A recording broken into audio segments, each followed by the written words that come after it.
أعوذ بالله من الشيطان الرجيم.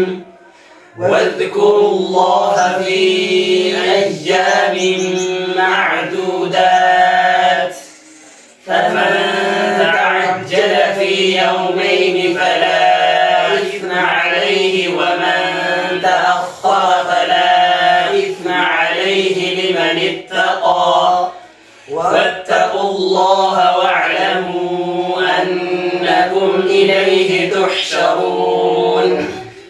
ومن الناس من يعجبك قوله في الحياة الدنيا ويشهد الله على ما في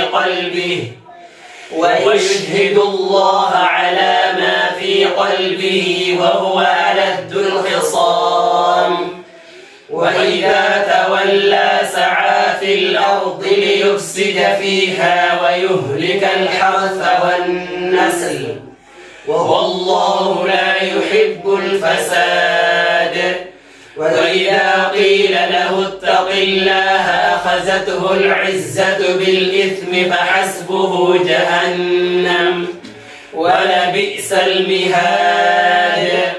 ومن الناس من يشري نفسه ابتغاء